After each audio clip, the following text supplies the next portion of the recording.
Quero convidar você a abrir a sua Bíblia, por gentileza, no Evangelho segundo Mateus, capítulo 25.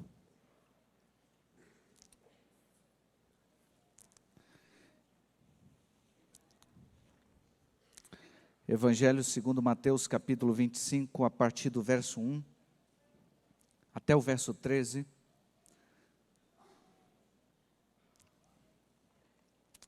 Espero que todos aí não tenham dificuldade para encontrar esse texto.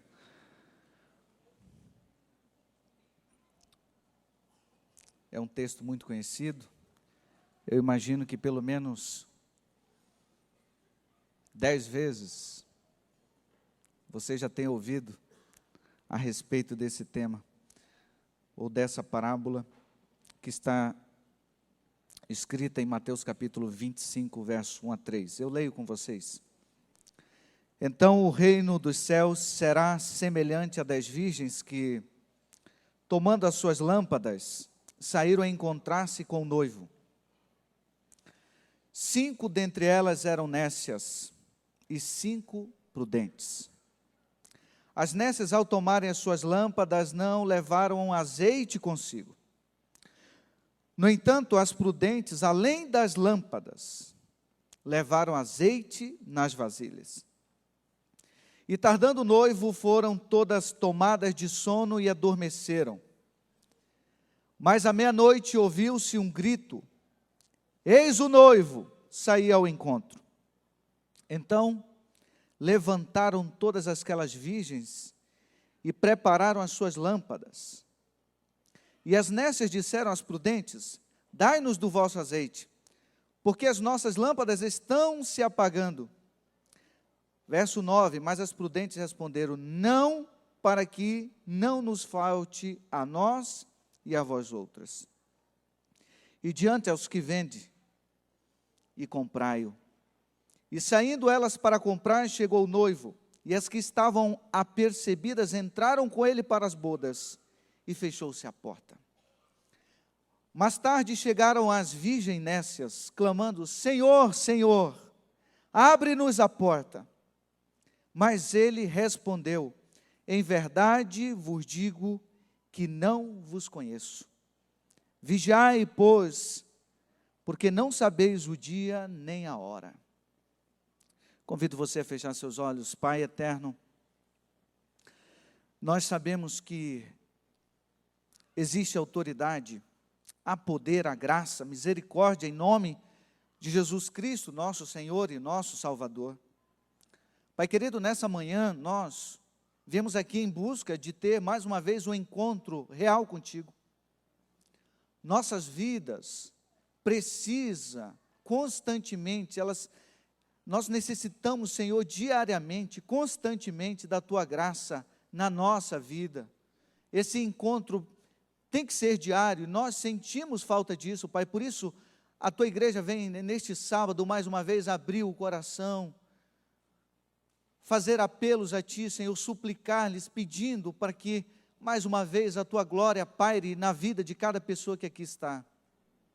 Aqueles que não puderam vir, Senhor, o Senhor conhece as razões, algumas delas estão nos assistindo agora pela internet, estão conectados, de alguma forma estão com a sua Bíblia, a palavra aberta, mas hoje nós queremos mais que essa palavra seja aberta, nós queremos que essa palavra entre no nosso coração. Faça morada em nossa vida e transforme o nosso ser para encontrar em breve contigo. E é pela cruz, Senhor, é através da cruz, e é em nome de Jesus que nós te oramos, amém. É uma alegria muito grande poder estar aqui hoje, nessa manhã, com vocês, partindo aqui aquilo que nós chamamos de pão da vida, o pão espiritual. Como eu disse anteriormente, esse é um texto que provavelmente você já ouviu várias vezes, mensagens a respeito de. Contudo, eu quero convidar você a aproximar, a tirar algumas lições desse texto tão rico, que tem a ver com o último fim de semana de Jesus, antes da cruz, ou antes da Páscoa. Eu coloquei aqui o tema, o título da mensagem dessa manhã, com uma pergunta: você está preparado para a crise? Queria que você pensasse um pouquinho. Você está preparado para a crise? Talvez alguém diga: não, porque eu não estou passando por ela, ou ela não está passando por mim. Então, não faz sentido.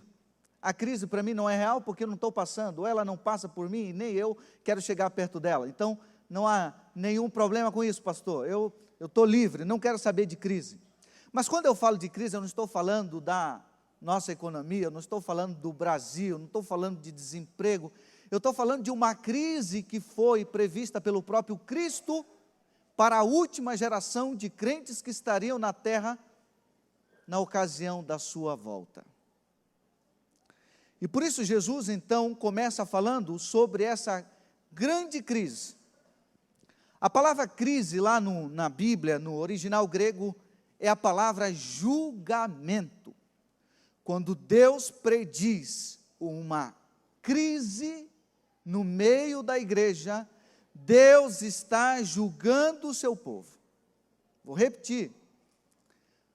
Quando Deus prediz uma crise na última semana, no último sermão dele, Ele certamente está predizendo uma crise para a sua igreja. Esse sermão de Jesus, que começa no capítulo 24 e vai até o final do capítulo 25, ele está entre dois acontecimentos extraordinários, emblemáticos do ministério de Cristo. O primeiro tem a ver com a entrada de Jesus a Jerusalém, quando ele diz: Jerusalém, Jerusalém. A professora até mencionou aqui, contando a história para as crianças. Jesus olha no domingo, ele é recebido, ele olha para Jerusalém, ele é recebido pelos seus seguidores, ele é recebido pelos seus discípulos. Ali, ele percebe que muitas pessoas o vêm recebendo com ramos, algumas pessoas o recebem com algum pano. Ele adentra Jerusalém como os reis de Israel entravam. Quando tomavam posse do trono real, ele entrou também como um jumentinho. E nessa semana, Jerusalém está movimentada. Algo está acontecendo e vai acontecer ali. Essa é a semana do ponto alto de Cristo. É a semana onde os evangelistas, inclusive, por exemplo, Marcos, toma metade do seu livro. Como é importante essa última semana? Marcos toma metade do livro dele para falar dessa última, ou das duas últimas semanas de Cristo na terra, de tão importante que é. Por isso, Jesus está chegando a Jerusalém. E nessa semana, há muitas coisas que acontecem aqui. Por exemplo, ele vai à casa de Simão. Ele é ungido pela mulher pecadora. Nessa última semana, é quando Jesus responde a grande pergunta para os discípulos diante do grande templo de Jerusalém, quando eles dizem: Senhor, olha que coisa linda, olha que beleza, olha que construção extraordinária. E Jesus diz: não vai sobrar pedra sobre pedra. E as pessoas ficam apavoradas quando Jesus diz isso. Então nós temos aqui alguns acontecimentos: a entrada triunfal de Jesus em Jerusalém. Nós temos aqui um banquete que é oferecido para ele junto com os publicanos e pecadores na casa de Simão. Nós temos uma mulher que unge os pés de Jesus. Nós temos aqui nessa semana também algo extraordinário que revolta todos os líderes religiosos, que tem a ver com a purificação do templo. Ou seja, Jesus chega lá e tira todos os cambistas, todos os vendedores de sacrifícios que estão ali na porta do templo fazendo os câmbios para o sacrifício. Jesus arranca-os de lá. Isso revolta. É nessa semana também onde Jesus olha para a figueira que parecia dar indício de ter fruto, ele chega lá e amaldiçoa a figueira. Vocês estão percebendo o que está acontecendo nessa última semana de Cristo? Cristo está tomando atenção através desses acontecimentos para si. O desejado de todas as nações, página 570 e 571, a profetisa de Deus, ela diz que Jesus fez tudo isso intencionalmente, para chamar a atenção para o evento da cruz. E por isso ele vem então fazendo todas essas coisas, entra em Jerusalém, aceita a adoração, os louvores, ele vai para a casa dos publicanos e fariseus. A Bíblia diz, e o Deserto das Nações diz, que Jesus queria ser o centro do comentário na cidade. Olha que coisa linda. Ele queria ser o centro do comentário na cidade, nos bairros, nas ruas. Ele queria ser o centro do comentário em cada esquina, em cada refeição que era tomada pelas famílias judias. Ele queria estar lá. Todos esses acontecimentos eram intencionais de Cristo. Havia uma percepção da ótica do divino de que Jesus precisava ser comentado para quando ele fosse crucificado, todas as pessoas pudessem ser atraídas a ele. E ele diz: quando eu for levantado na terra, atrairei todos a mim. Meus queridos amigos, é entre essa semana do domingo, quando ele entra em Jerusalém, a semana da Páscoa, que ele então faz esse sermão que está descrito, que vai do capítulo 24 ao capítulo 25. Jesus faz mistura aqui de 3 assuntos que às vezes a gente, ao ler a Bíblia, a gente faz uma grande confusão. No capítulo 24 de Mateus, por exemplo, Jesus aqui, a gente pensa que Jesus faz uma descrição ou uma referência apenas para o último dia ou para os últimos dias. Não. Há uma mistura de temas aqui. Você sabia disso? Que no capítulo 24, Jesus faz uma mistura de 3 assuntos, de 3 grupos de pessoas, a partir do momento que ele fala. Sabia disso? Primeira coisa que Jesus fala no capítulo 24, o primeiro assunto dele, tem a ver com os apóstolos, com os discípulos, na destruição de Jerusalém no ano 70. Jesus começa falando sobre isso. Depois ele mistura o assunto e começa a falar com o segundo grupo de discípulos e cristãos, que tem a ver com os mártires na Idade Média, no período da Inquisição, da supremacia papal. Então Jesus agora sai do ano 70 e ele vai falar então para esses que sofreram e, como diz os historiadores, o sangue deles foram como sementes para a pregação do Santo Evangelho. E por último, no Mateus capítulo 24, Jesus fala a última geração de crentes que estariam na terra por ocasião da sua vinda. Então, eu me pergunto, será esse texto de relevância para nós? Será que essa seção do Evangelho de Mateus, será que essas parábolas têm a ver conosco hoje? Absolutamente, tem tudo a ver. Se você acredita que você está aqui e é a última geração de pessoas que passará pela terra, antes que ele venha, tem tudo a ver contigo, tem tudo a ver comigo. Por isso, queridos amigos, nós vamos então tirar algumas lições desse texto nessa manhã. Primeiro, essa parábola é uma parábola que tem a ver com a igreja. Diferente de outros textos da Bíblia que a gente vê a igreja do vale, a igreja do monte, onde a gente vê o altar de Deus e o altar de Baal, onde a gente vê o servo de Deus e os servos que não são de Deus, onde a gente vê o profeta de Deus e o profeta que é o falso profeta, que não é de Deus. Nós vemos aqui no texto bíblico que a questão aqui não é uma parábola de crentes e descrentes, não tem nada a ver com isso, mas é uma parábola que se refere a crentes e crentes, a cristãos e cristãos.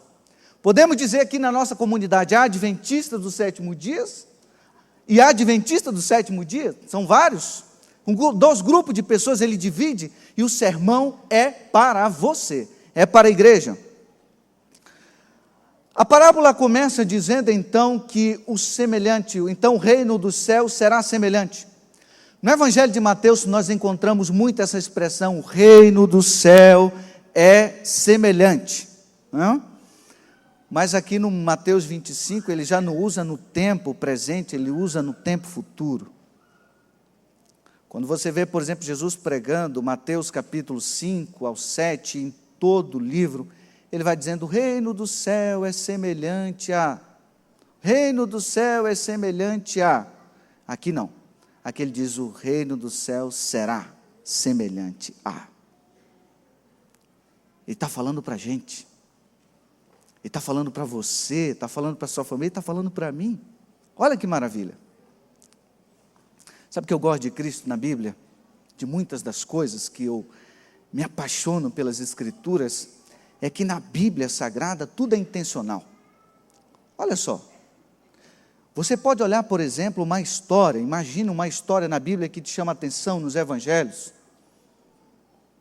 Mulher adúltera, você pode olhar a história do cego Bartimeu, você pode olhar aquele homem que está 38 anos lá no leito, esperando uma cura.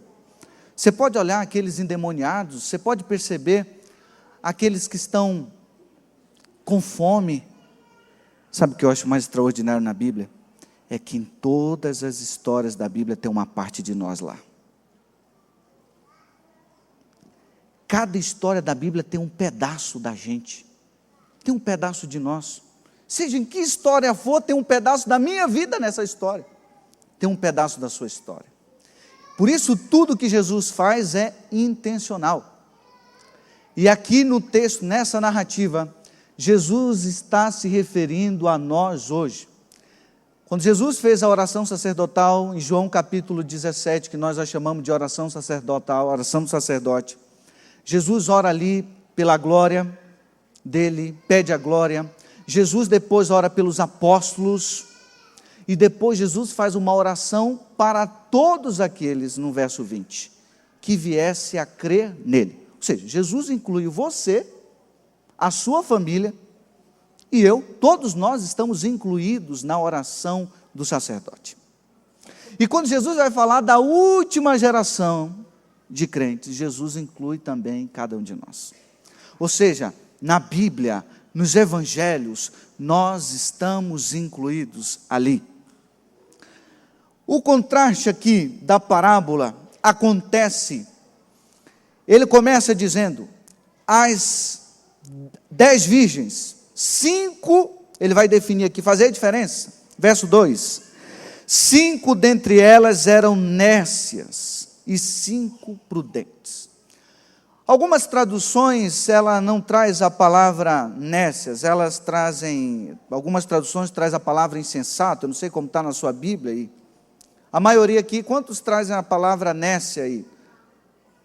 Algumas trazem a palavra insensato, deixa eu ver, insensato. Algumas trazem a versão, a palavra irresponsável. Algumas trazem a expressão aí, cabeça dura.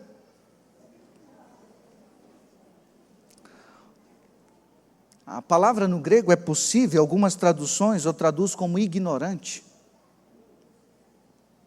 Outras traduções o traz como loucas. Alguém aí traz alguma versão que traz louca? Ok? Ok, algumas mãos. Eu gosto mais dessa expressão porque faz mais sentido loucas em vez de nessas.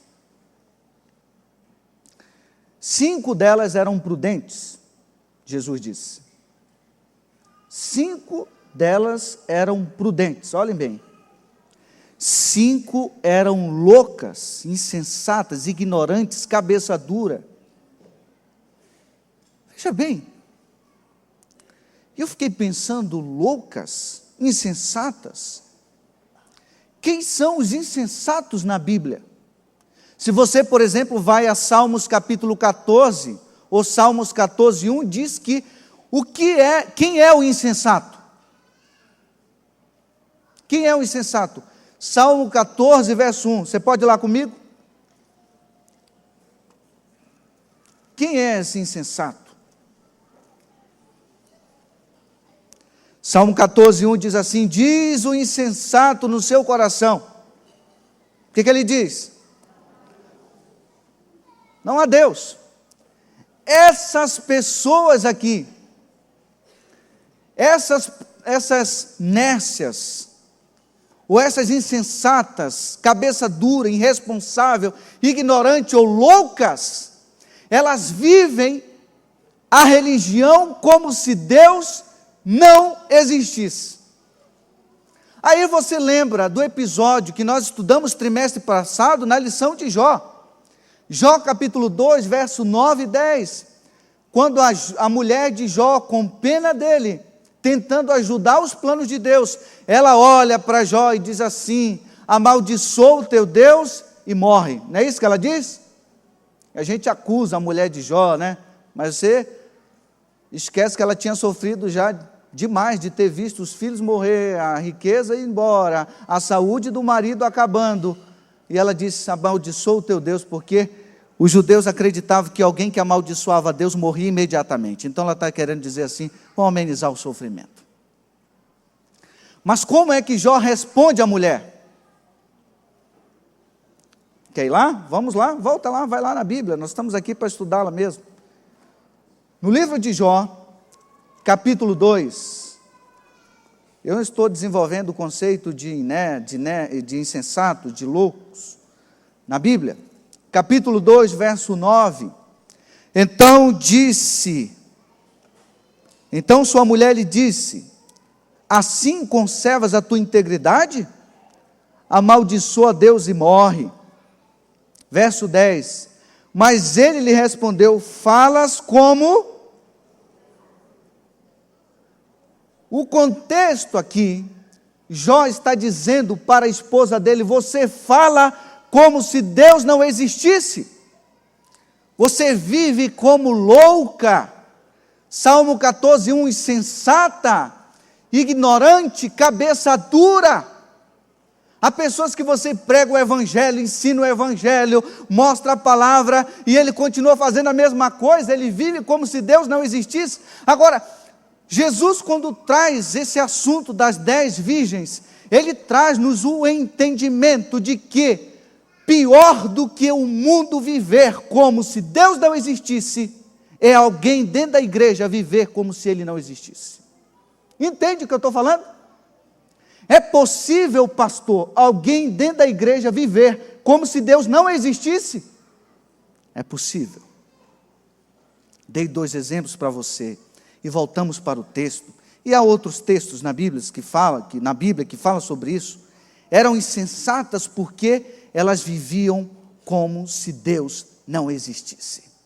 Apenas tinham a indumentária, apenas tinham a aparência.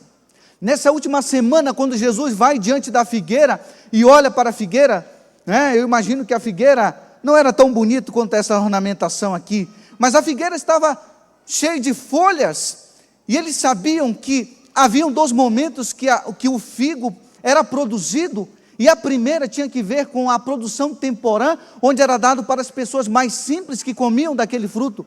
E quando as folhas estavam verdes, Jesus se aproximou e disse: é provável que haja algum figo ali. Com fome, com os discípulos, ele vai em direção à figueira, e a figueira o engana. Não há figo, não há fruto na figueira. Mas a figueira estava dando indicativo de quê? Que existia frutos ali. E Jesus chega lá e diz: aparência não. Jesus estava dando uma lição a Israel. Israel é assim, tem aparência de que tem fruto, mas ele não dá fruto.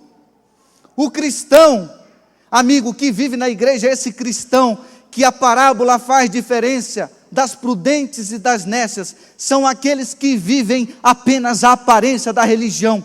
Ele tem até a religião na cabeça, mas ele não a tem na vida. Ele tem a religião na cabeça, mas ele não encarna a religião. Ele não é a religião, ele apenas tem a religião, mas ele não é a religião. Por isso Jesus faz aqui uma grande alerta. A palavra nécia, então, significa dizer loucas. Vocês vivem como se Deus não existisse. Imagine uma igreja vivendo, pregando de Deus, mas vive como se Deus não existisse na vida dele. Deixa eu dizer uma coisa para você. A sua expectativa da volta de Jesus diz o modo como você vive. Esqueça disso não. O referencial, a expectativa que você tem do tempo e da chegada de Cristo, revela o tipo de vida que você tem. Imagina só, por exemplo, uma pessoa que acredita que Jesus vai voltar na outra geração, depois que ele morrer. Como você acha que ele vai viver? Agora, uma pessoa que acredita que Jesus pode voltar agora, hoje, como você acha que a vida dele é?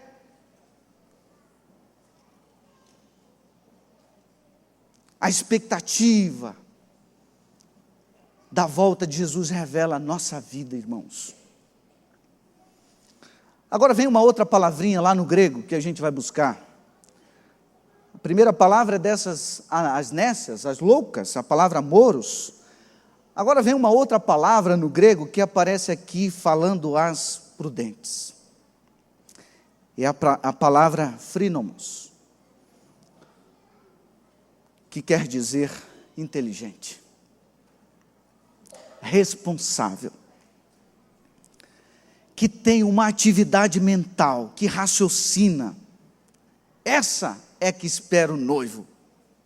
Agora, eu quero perguntar para você, o que diferencia mesmo uma da outra? Porque, se você olhar, por exemplo, o texto sagrado, você vai descobrir algumas coisas aqui. Por exemplo,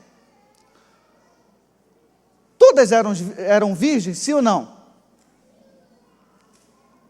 Aqui não está falando da questão aplicando a nossa vida, não tem a ver com a questão da carne, mas tem a ver com a questão da pureza do mundo. São separados, são puros do mundo, são puros da doutrina, são virgens.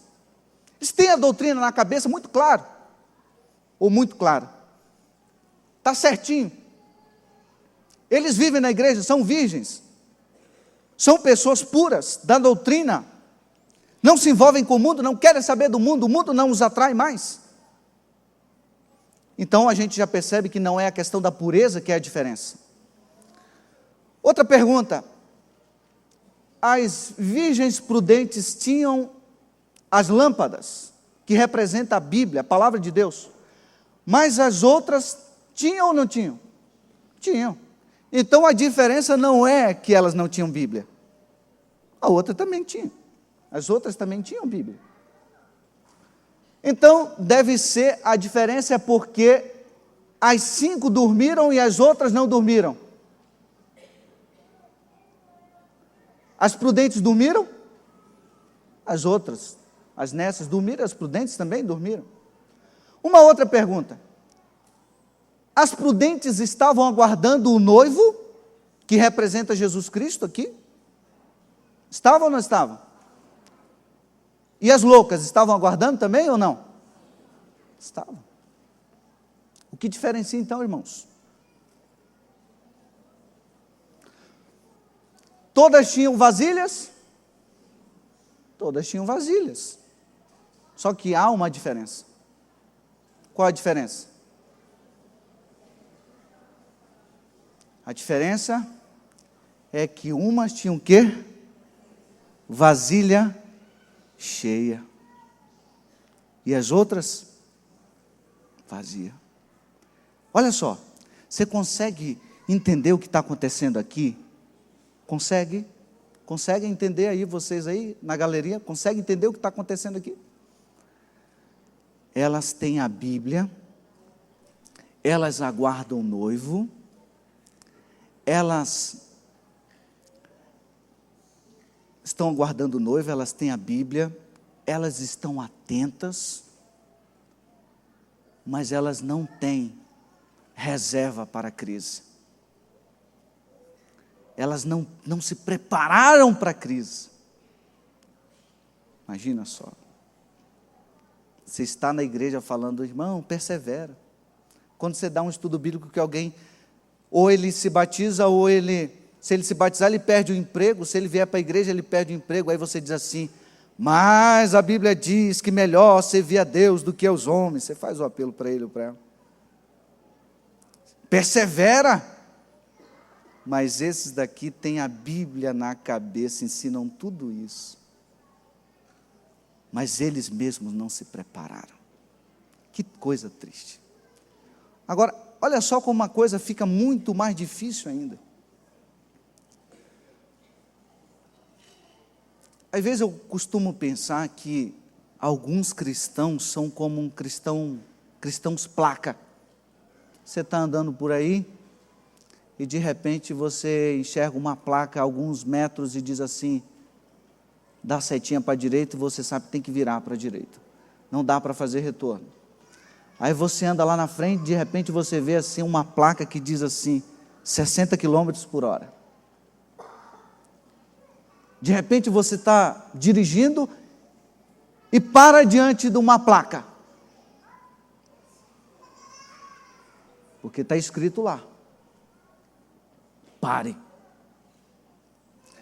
Às vezes eu tenho a impressão que existem cristãos assim, cristãos placas, que apenas indicam um caminho para o céu, mas eles mesmos não se movem, não saem do lugar, apenas dizem: o céu é ali, Jesus está ali, mas a sua vida continua no mesmo lugar, estagnada desde o momento que ele foi batizado, nada mudou na vida dele. Não aconteceu a transformação na sua vida. Imagina você imaginar que você apenas é um indicador dos céus para as pessoas, ou para o céu, mas a sua vida não foi transformada. Você conhece o caminho do céu, você ensina o caminho do céu para as pessoas, mas a sua vida não foi transformada, você não muda. Para esse tipo de pessoas que Jesus diz. O que torna isso complicado é que essa cena, ela remete ao acerto de contas. No verso 11 do capítulo 25 diz assim: mais tarde chegaram as virgens nécias, clamando: Senhor, Senhor, abre-nos a porta. Agora, eu queria que você pensasse aqui e entrasse na história comigo, por favor. Eu sei que às vezes é um desafio, mas pare um pouquinho, entre na história comigo. Imagina, nós somos as virgens, certo ou errado? Nós somos as virgens. Quem é o noivo? E quem é a noiva? Não, vocês, eu acho que nós não estamos juntos. Quem é o noivo? Quem são as virgens? Quem é a noiva? Não é a igreja. Peguei vocês, essa era a ideia. Você entender que a noiva aqui, nesse contexto, não é a igreja. A noiva é a Nova Jerusalém. Descrita em Apocalipse capítulo 22. A noiva é a Nova Jerusalém. Não somos nós. Nós somos convidados de honra para a noiva, do noivo, mas nós não somos a noiva nesse texto. Ah, pastor, mas Paulo fala, ok, em um outro texto, mas aqui não, aqui você é a virgem, você não é a noiva. Imagine você, entre na história comigo, você esse convidado de honra, que tem um convite, a marca de Cristo na sua vida, o plano da salvação chegou a você, se abraçou, você aceitou, é seu, é seu. E Paulo diz que aqueles que estão em Jesus não há mais maldição. O pecado não domina mais esse que está debaixo de Jesus. Agora, ouça bem. O verso 11 diz que essas loucas, essas nércias, chegaram suplicando ao noivo. Mais tarde chegaram as virgens nércias, clamando: Senhor, Senhor, abre-nos a porta. Mas ele respondeu: em verdade vos digo que eu não conheço vocês. Entre na história agora comigo. Imagine você, a sua vida espiritual. Pastor, eu dizimo há muito tempo. Pastor, eu guardo o sábado, eu abandonei meu emprego, eu abandonei um relacionamento que não me fazia bem, porque ele não participava da mesma fé. E você vai olhar para Jesus e diz isso para ele agora. No último dia, diz: Senhor, olha, o pastor disse para eu falar para o Senhor, eu guardei o sábado. Senhor, eu devolvi o dízimo, a oferta, ajudei na construção, eu dava estudos bíblicos, pai, eu cantava na igreja, eu preguei. Olha, o senhor não sabe, uma parte daquela igreja fui eu que levei para o tanque batismal, e o pastor Itaniel os batizou. Querido, observe bem. Jesus vai olhar para você e disse assim: não, meu filho, eu só quero saber de uma coisa. Eu não quero saber quantos estudos bíblicos você deu. Eu não quero saber quantos dízimos você devolveu, quantos sábados você guardou. Eu não conheço vocês, não sei quem você é. Ah, eu sou o João, Senhor. Eu sou o Erson. Eu não conheço você. Não dá para conversar com quem eu não conheço. Não é isso que você ensina para o seu filho? Não converse com ninguém que você não conhece. Eu não converso com quem eu não conheço. É isso que nós vamos ouvir. Se nós não começarmos hoje a mudar de vida, Jesus vai olhar para você. Eu não conheço você. Você quer ouvir isso de Cristo? Senhor, há um currículo aqui. Isso foi o que eu fiz. Não quero ver.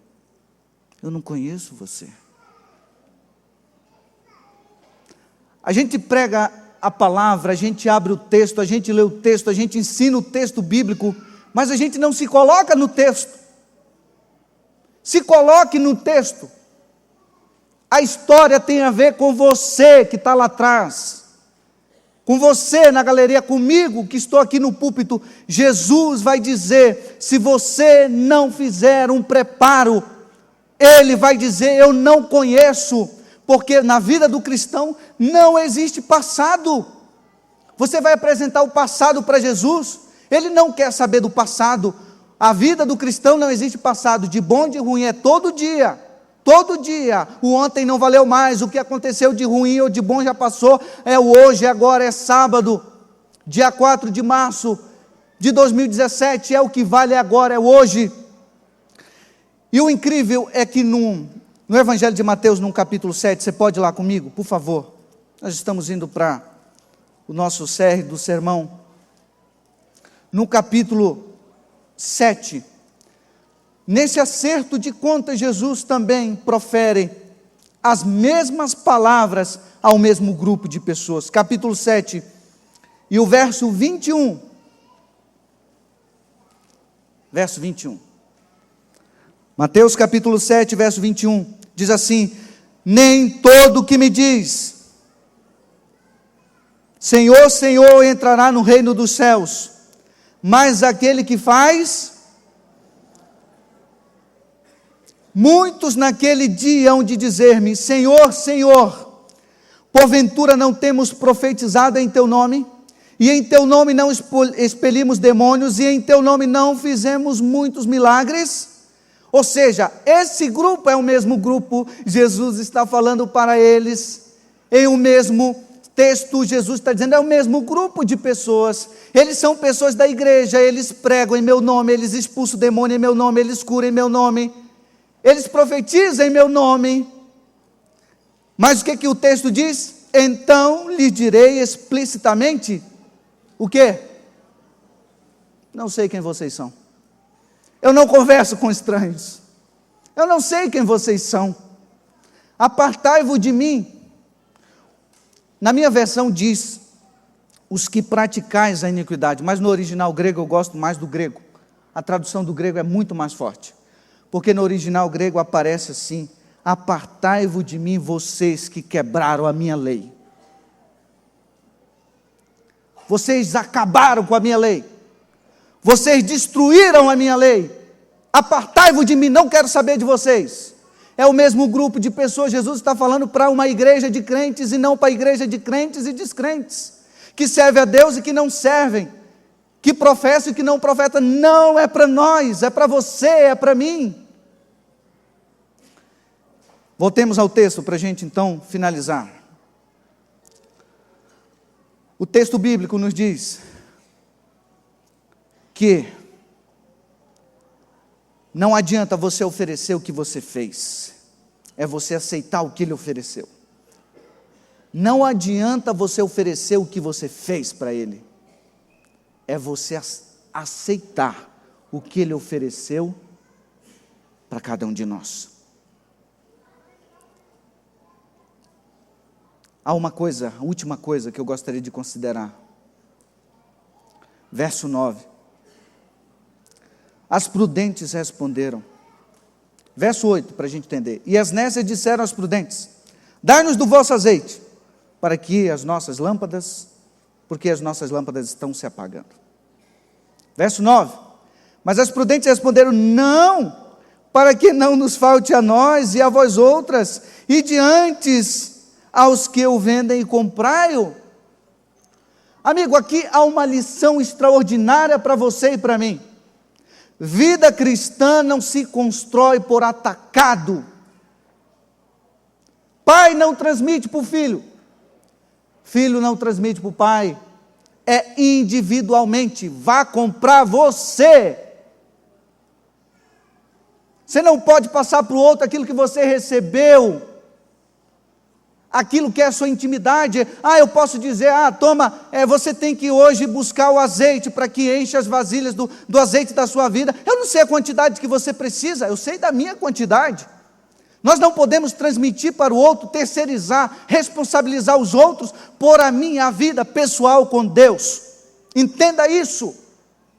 Pastor, lá em casa eu posso fazer o que eu quiser, eu vou sempre encontrar minha mãe e meu pai orando de manhã cedo, intercedendo por mim. Continua acreditando nisso, para você ver o que vai acontecer. Há uma mãe que ora por mim, há um pai que ora por mim, que maravilha. Ele pode, através das orações dele, impedir você de muita desgraça, mas nesse assunto aqui não há o que fazer. Zacarias capítulo 14. Desculpe, Ezequiel capítulo 14. Ezequiel capítulo 14, o profeta fala para nós algo extraordinário, como você não pode transmitir para ninguém. Capítulo 14, verso 20. Olha o que ele diz. Ezequiel 14, 20 diz assim: tão certo como eu vivo, diz o Senhor Deus, ainda que Noé, Daniel e Jó estivessem no meio dela, falando aqui no contexto da destruição, o que iria acontecer? Não salvaria nem ao seu filho, nem a sua filha, pela justiça salvaria apenas a sua própria vida. Você está entendendo o que está acontecendo? Eu não posso transferir, eu não posso agarrar, como diz lá o profeta Zacarias, Zacarias capítulo 8, 23, que nos últimos dias muitos vão agarrar na orla de um judeu, dizendo: nós queremos ir contigo. Não terá jeito nenhum.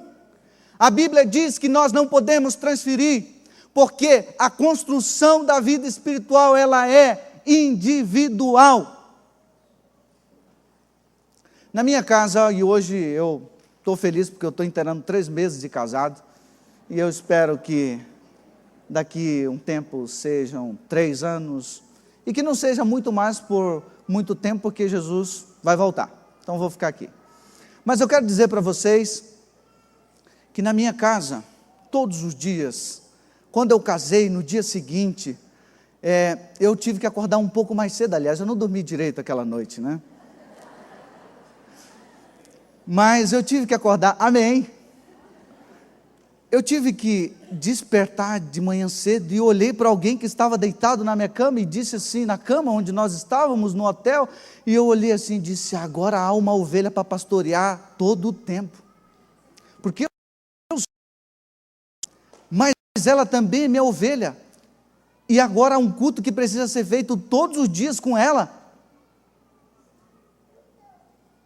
E acordamos de manhã naquele dia cedo, meio, com vergonha. E fazer o culto. E nós fomos fazer o culto, depois a gente saiu para fazer uma caminhadinha e tal, ali no parque, e perdemos o avião.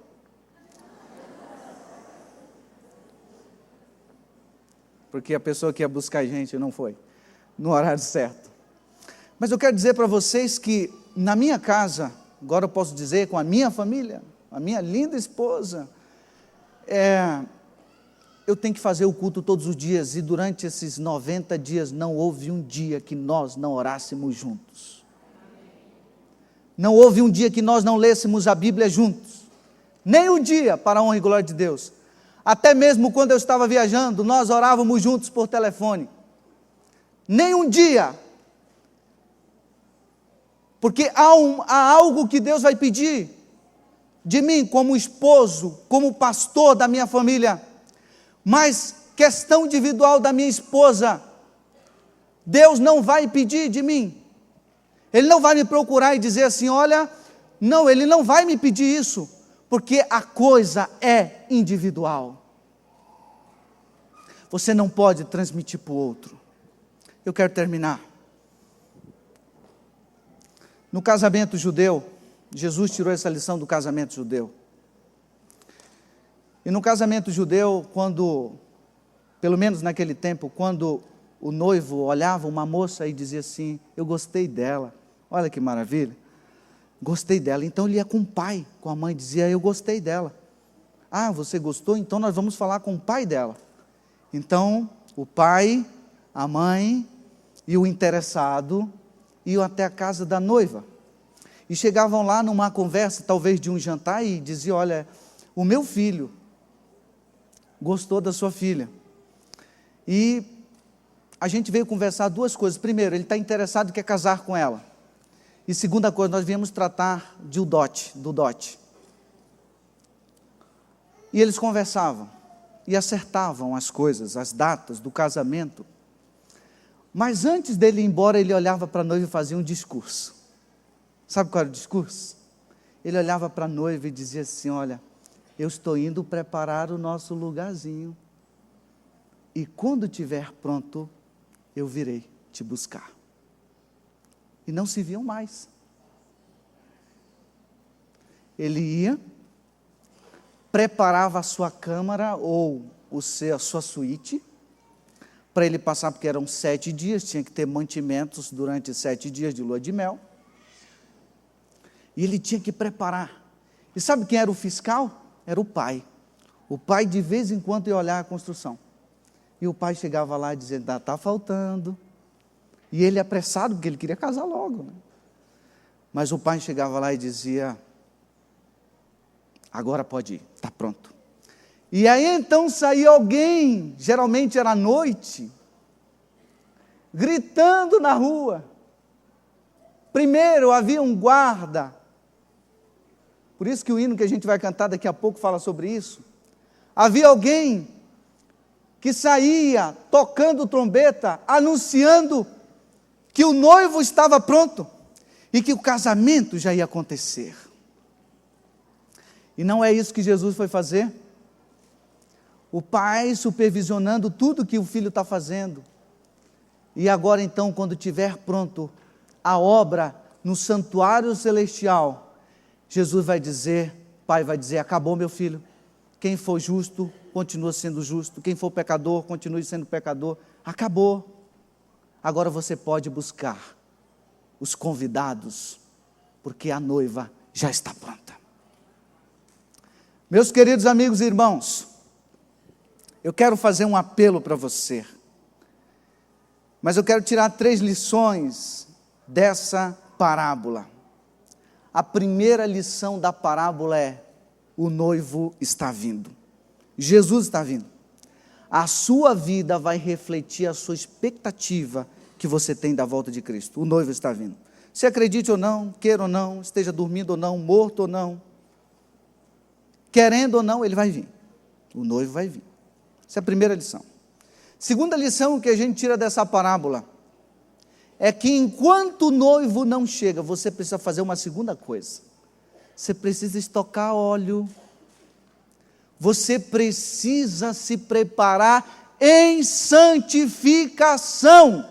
Paulo disse em Hebreus, sem santificação não veremos. Sem santificação você não chega lá. Então estoque óleo, meu caro irmão. Meu querido amigo, estoque óleo a partir de agora. Prepare-se para o momento de crise. Então, primeira lição, o noivo está vindo. Segunda lição, você precisa estocar os óleos. Estocar o óleo, desculpa. Quase não sai. Precisa estocar óleo em santidade, tá? E terceira e última coisa, permaneça-se puro como uma virgem. Vou repetir. Mantenha os seus olhos lá. Ele vai vir a qualquer momento. Amém? Segunda, estoque o óleo, santificando-se todos os dias. E terceiro, uma coisa, permaneça puro. Não quero nada saber de doutrinas errôneas, eu não quero saber do mundo, eu estou aqui. Não tire os meus olhos. Eu quero Jesus. Posso fazer um apelo para você hoje? Amigo, você precisa hoje tomar uma decisão na sua vida, porque esse sermão é para você e para mim. Estoque o óleo. Anuncie em Sião. Toque a trombeta. Jesus está vindo. Anuncie para todo mundo. Mas quando você anunciar, prepare-se também. Deus te abençoe.